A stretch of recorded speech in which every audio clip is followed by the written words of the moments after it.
नमस्कार, स्वागत है आपका। डेली 24 भारत देख रहे हैं आप और मैं हूं आपके साथ लता। बुलेटिन की शुरुआत करेंगे बड़ी खबर के साथ। बड़ी जानकारी आपको बता दें जो कि देहरादून से है, जहां पर आपको बताएं कि उत्तराखंड दिवस के खास मौके पर सतर्कता हमारी साझा जिम्मेदारी अभियान की शुरुआत की जाएगी। सीएम धामी ने जो है जन जागरूकता अभियान का उद्घाटन किया है। ये बड़ी और अहम जानकारी। राज्य स्थापना दिवस तक चलाया जाएगा कार्यक्रम। ये बड़ी और अहम जानकारी आपको बता रहे हैं, जिसमें 9 नवंबर को आपको बता दें कि राज्य स्थापना दिवस मनाया जाना है, जिसको लेकर कई जगह पर कार्यक्रम आयोजित किए गए। लेकिन इसी कड़ी में सतर्कता हमारी साझा जिम्मेदारी अभियान की शुरुआत की गई है, जिसका उद्घाटन सीएम पुष्कर सिंह धामी ने जन जागरूकता अभियान के उद्घाटन के साथ की है। ये बड़ी और अहम जानकारी आपको बता रहे हैं, जिसमें उत्तराखंड दिवस के खास मौके पर सतर्कता हमारी साझा जिम्मेदारी के तौर पर बनाने की जो है ये पहल अब शुरुआत हो चुकी है। 9 नवंबर को आपको बता दें कि उत्तराखंड दिवस है। लंबे आंदोलन के बाद आपको बता दें कि दरअसल उत्तराखंड का निर्माण हुआ था, राज्य का निर्माण हुआ था, जिसको लेकर अब 9 नवंबर को उत्तराखंड दिवस के खास मौके पर जन जागरूकता अभियान के तहत सतर्कता हमारी साझा जिम्मेदारी के कार्यक्रम की शुरुआत धामी के जरिए की गई है। तो सतर्कता हमारी साझा जिम्मेदारी के तहत जो है कार्यक्रम की शुरुआत की गई है, जिसमें सीएम पुष्कर सिंह धामी ने जन जागरूकता अभियान का उद्घाटन किया। और आपको बता दें कि 9 नवंबर यानी कि उत्तराखंड दिवस के खास मौके तक जो है लोगों को जागरूक किया जाएगा। इसके तहत कई अन्य कार्यक्रम भी आयोजित किए गए। लेकिन इसी कड़ी में सीएम पुष्कर सिंह धामी ने सतर्कता हमारी साझा जिम्मेदारी के तहत जो है जन जागरूकता अभियान की शुरुआत की है। तो आपको बता दें कि सतर्कता हमारी साझा जिम्मेदारी के तहत कार्यक्रम की शुरुआत, और इस पर ज़्यादा जानकारी के लिए अस्करी मेरे सहयोगी मेरे साथ जुड़ गए। अस्करी, सतर्कता हमारी साझा जिम्मेदारी के तहत जो है आज से कार्यक्रम की शुरुआत सीएम पुष्कर सिंह धामी ने कर दी है। क्या इसमें जो है कार्यक्रम आयोजित किए जाएंगे, किस तरीके से लोगों को जागरूक किया जाएगा? तो आपको बता दें कि दरअसल सीएम धामी ने जन जागरूकता अभियान की शुरुआत की है और इसको लेकर आपको बताएं कि राज्य में अलग अलग जगह पर कार्यक्रम होंगे। इस पर ज़्यादा जानकारी के लिए मेरे सहयोगी अस्करी मेरे साथ जुड़ गए हैं। अस्करी, सतर्कता हमारी साझा जिम्मेदारी के तहत जो है सीएम पुष्कर सिंह धामी ने अभियान की शुरुआत की है। क्या ये कार्यक्रम और किस तरीके से लोगों को जागरूक किया जाएगा? देखिए, बिल्कुल लता, क्योंकि आज इसकी शुरुआत हुई है। सचिवालय में खुद मुख्यमंत्री सिंह धामी ने इसकी शुरुआत की है। ये सतर्कता हमारी साझा जिम्मेदारी के थीम पर ही आधारित है, जिसका शुभारंभ आज खुद मुख्यमंत्री सिंह धामी ने किया है। क्योंकि 9 नवंबर को राज्य स्थापना दिवस है और तभी तक जो है लगातार जो है इस कार्यक्रम को प्रदेश भर में चलाया जाना है। अलग अलग माध्यमों से सभी जो विभाग हैं उनके विभाग अध्यक्षों को गाइडलाइंस जारी की गई है। उनको कहा गया है कि बिल्कुल अलर्ट मोड पर रहें और बिल्कुल, सभी को जो है अलर्ट मोड पर रहने के निर्देश। हाँ बोलिए। इसके अलावा लगातार तमाम जो एचओडीज हैं अलग अलग विभाग के, उनको बोला गया है कि आप अपने अपने स्तर से ये मुहिम चलाएं ताकि लोग भी जागरूक हों, क्योंकि सतर्कता बहुत ज्यादा जरूरी है। आपने देखा होगा कई तरह की ठगी होती है, कई तरह के भ्रष्टाचार होते हैं, तो उन पर अंकुश लगाने के लिए मुख्यमंत्री सिंह धामी की मुहिम है जो 9 नवम्बर तक जारी रहेगी। सतर्कता अभियान सप्ताह के रूप में इसको मनाया जाएगा। लता, बिल्कुल, हालांकि लोगों को इसमें जागरूक किया जाएगा, लेकिन ऐसे में अस्करी बार बार हम ये सवाल करते हैं, खुद से भी पूछते हैं, क्योंकि जिस तरीके से जिन आंदोलनकारियों ने लंबा संघर्ष किया जो है प्रदेश को बनाने के लिए, लेकिन क्या आज इस तरीके से, हालांकि जो उत्तराखंड में जिस तरीके के तमाम नए मामले सामने आ रहे हैं, हालांकि कई जो हैं खूबियां, कई जो है उपलब्धियां उत्तराखंड ने अपने नाम दर्ज जरूर की हो, लेकिन अब जो कंडीशन हो गई, जिस तरह के केसेस अब उत्तराखंड में आने लगे हैं, ये विडंबना क्या नहीं लगता? बिल्कुल, ये बड़ी विडंबना है खासतौर से प्रदेशवासियों के लिए, क्योंकि जिन मुद्दों के साथ ये प्रदेश अलग हुआ था उत्तर प्रदेश से, तो आप समझ सकते हैं कई शहादतें इसमें हुई। तमाम जो नौजवानों ने अपनी शहादतें पेश की, और उसके अलावा क्योंकि जाहिर है तमाम जो उत्तराखंड वासी हैं वो चाहते हैं कि हमारा प्रदेश जीरो टॉलरेंस की नीति पर काम करे। इसके अलावा हमारे प्रदेश में जो है भ्रष्टाचार ना हो, इसी को लेकर के लगातार मुख्यमंत्री हालांकि लगातार प्रयास कर रहे हैं, लेकिन कहीं ना कहीं कई विभागों से, कई डिपार्टमेंट डिपार्टमेंट से इस तरह की खबरें सामने आती हैं, जो भ्रष्टाचार की खबरें होती हैं, तो कहीं ना कहीं जो प्रदेशवासी हैं वो अपने आप को ठगा महसूस करते हैं। और लगातार इसके लिए आपने देखा होगा तमाम जन आंदोलन भी होते रहते हैं वक्त वक्त पर, और तमाम जो प्रदेशवासी हैं वो उसके विरोध में भी रहते हैं कि किसी भी तरह का भ्रष्टाचार जो है नहीं होना चाहिए। इसी को लेकर के लगातार मुख्यमंत्री पुष्कर धामी लगातार प्रयास कर रहे हैं। तमाम जो विभागाध्यक्ष हैं, तमाम जो पुलिस के आला अधिकारी हैं, आला अफसरान हैं, उनको लगातार इस तरह के दिशा निर्देश दिए जा रहे हैं कि किसी भी तरह का जो भ्रष्टाचार है वो बर्दाश्त नहीं किया जाएगा। क्योंकि जाहिर आप समझ सकते हैं जो राज्य के मुखिया हैं पुष्कर सिंह धामी, वो वक्त वक्त पर इस तरह के दिशा निर्देश देते हैं तमाम अधिकारियों को, लेकिन अब उसको अमली जामा पहनाने की जो असल कह सकते हैं रेस्पॉन्सिबिलिटी होती है वो तमाम जो ब्रिगेड्स हैं उनकी होती है। जाहिर है वो उनको दिशा निर्देश दिए जाते हैं, तो ऐसे में जो अधिकारी अधिकारी वो किस तरह से उन पर एक्शन लेते हैं भ्रष्टाचार पर, ये देखने वाली बात होती है। चलिए, ऐसे में हालांकि इस जन जागरूक अभियान का क्या असर पड़ता है ये भी देखने वाली बात होगी। बहुत शुक्रिया आपका अस्करी तमाम जानकारियों के लिए, तमाम बातचीत के लिए। तो आपको बता दें कि दरअसल 9 नवंबर को जो है राज्य स्थापना दिवस मनाया जाएगा, जिसके तहत कई कार्यक्रम आयोजित किए गए। इसी कड़ी में आज जो है सतर्कता हमारी साझा जिम्मेदारी के तहत जो है सीएम पुष्कर सिंह धामी ने भी एक अभियान की शुरुआत की है, जिसमें लोगों को जागरूक करने का लक्ष्य उद्देश्य रखा गया है। ऋषिकेश में एक चौंकाने वाली घटना सामने आई है, जहां पर दोस्त अक्षय ठाकुर ने अपने मित्र अजेंद्र को 32 बार चाकू से गोदकर उसकी हत्या कर दी। घटना का कारण कबूतरबाजी के शौक के चलते हुए झगड़े को बताया गया है। आरोपी ने घायल अजेंद्र को मायाकुंड स्थित निजी अस्पताल तक ले जाकर दाखिल भी कराया, लेकिन जैसे ही परिजन पहुंचे आरोपी दोस्त मौके से फरार हो गया। घटना के समय आसपास मौजूद किसी ने भी जो है हस्तक्षेप नहीं किया, जिससे कि तमाशबीन बनकर लोग रह गए। अजेंद्र के पिता ने पुलिस की भूमिका पर सवाल उठाए हैं और ये कहा कि उनका दिव्यांग पुत्र किसी से खतरा नहीं था। नगर पालिका ने बताया कि शराब की दुकान के आसपास ये कोई पहली वारदात नहीं है। उन्होंने कहा कि दुकान बिना एनओसी के चल रही है और जल्द इसे हटाने का दावा किया गया है। सड़क पर और आसपास के इलाके में हाल ही में कई आपराधिक घटनाएं हुई हैं, जिनमें हत्याएं भी शामिल हैं। अधिकारियों ने इस वारदात की जांच शुरू कर दी है और आरोपी की तलाश की जा रही है। इस घटना ने ऋषिकेश में सुरक्षा व्यवस्था और शराब की दुकानों के आसपास आपराधिक गतिविधियों पर गंभीर सवाल खड़े कर दिए हैं। तो ऋषिकेश में दोस्ती शर्मसार हुई है, क्योंकि अपने ही दोस्त ने 32 बार, आप सोचिए कि चाकू से अपने ही दोस्त को गोद दिया। और सबसे ज़्यादा जो है दिलचस्प ये कि आरोपी दोस्त अपने दोस्त को अस्पताल भी लेकर पहुंचा और जब उसके परिजन वहां पर आ गए तो वहां से वो फरार हो गया। लेकिन पुलिस इस पूरे मामले की जांच करे और इस पर ज़्यादा जानकारी के लिए मेरे सहयोगी अस्करी मेरे साथ जुड़ गए हैं। अस्करी, क्या ये पूरा मामला जिस तरीके से अपने ही दोस्त को 25 बार चाकू से गोदा अपने ही दोस्त ने?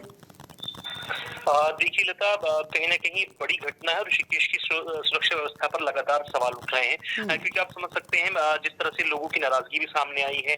32 बार चाकू से गोदा गया है अजेंद्र को, उसके ही दोस्त ने उसको गोदा है। तो आप समझ सकते हैं कबूतरबाजी का शौक कहां से कहां लेकर आ गया है। ये तमाम जो पूरा मामला है कबूतरबाजी के शौक से शुरू हुआ, जिस तरह के अपडेट्स हमारे पास आ रहे हैं। और उनमें आपस में किसी बात को लेकर अनबन हुई, जिसके चलते अजेंद्र को 32 चाकू मारे गए, जिसकी वजह से उसकी मौत हो गई। और सबसे बड़ी दिलचस्प बात ये है लता कि जो आरोपी है वो खुद उसको हॉस्पिटल तक लेकर गया, और जैसे ही अजेंद्र के पेरेंट्स वहां पहुंचते हैं अस्पताल में, उसके बाद फौरी तौर से जो है कहीं ना कहीं फरार हो जाता है। और अभी लगातार जिस तरह से अजेंद्र का परिवार है वो लगातार मुआवजे की बात कर रहा है। तमाम जो विरोध प्रदर्शन है वो हो रहे हैं, लगातार उसके लिए आवाजें उठाई जा रही हैं, क्योंकि आप समझ सकते हैं एक लाइमलाइट वाला पूरा एरिया है। तमाम जो लोग हैं उनकी आवाजाही लगातार उस एरिया में होती है। जब इस तरह के इलाके में आदमी सुरक्षित नहीं है तो ऐसे इलाके में क्या सुरक्षित होगा जहां पर आवाजाही नहीं होती है। इस तरह के जो पुलिसिया कार्यवाही है उस पर लगातार जो है सवाल उठ रहे हैं। और इसके अलावा जो अजेंद्र का परिवार है वो लगातार पुलिस की कार्यशैली पर जो है सवाल या निशान खड़े कर रहा है। तो आप समझ सकते हैं लगातार अजेंद्र का परिवार इस पूरे मामले से लगातार पीड़ित है और लगातार आवाज भी उठा रहा है। बिल्कुल। ऐसे में क्या कहते हैं अस्करी, पुलिस इस पर क्या कह रही है, क्या कुछ उनका स्टैंड है? क्योंकि जिस तरीके से ये सुरक्षा व्यवस्था पर सवाल खड़े करता है, ये मामला जो सामने आया है ये वाकई बहुत चौंकाने वाला है। पुलिस क्या कुछ कह रही है इस पर? देखिए पुलिस लगातार इस तरह से अपने स्टैंड उन्होंने लिया। साफ तौर से उनका कहना ये है कि बहुत जल्द जो आरोपी है उसकी गिरफ्तारी की जाएगी। लेकिन आप समझ सकते हैं कोई 32 बार जो है चाकू से वार करता है और वो निकल भी जाता है पुलिस के शिकंजे से, तो कहीं ना कहीं पुलिस की बड़ी नाकामी के रूप में इसको देखा जा रहा है। तमाम जो परिजन है उनका गुस्सा जाहिर है, आक्रोश फूट रहा है। तो जो स्थानीय निवासी हैं वो भी गिरफ्तारी को लेकर के लगातार आक्रोशित हो रहे हैं कि बहुत जल्द उसकी गिरफ्तारी होनी चाहिए जो आरोपी है। और एक दोस्त के साथ ऐसा कर दे तो वाकई बहुत अचंभित कर देने वाला है। तो बिल्कुल वाकई मानवता को शर्मसार करने वाला है पूरा मामला। हालांकि देखने वाली बात होगी कि अब पुलिस इस पर क्या कुछ कार्रवाई करती है। बहुत शुक्रिया आपका अस्करी तमाम जानकारियों के लिए, तमाम बातचीत के लिए। तो आपको बता दें कि दरअसल ऋषिकेश में दोस्ती को शर्मसार करने वाला ये मामला सामने आया, जहाँ पर कबूतरबाजी का शौक इस कदर एक दोस्त पर हावी हो गया कि उसने अपने ही दोस्त को 32 बार चाकू से गोद डाला, जिसकी बानगी जो है ऋषिकेश में सामने आई है। और इसी को लेकर जो स्थानीय लोग हैं वो परेशान और घबराए हुए दिखाई पड़ रहे हैं।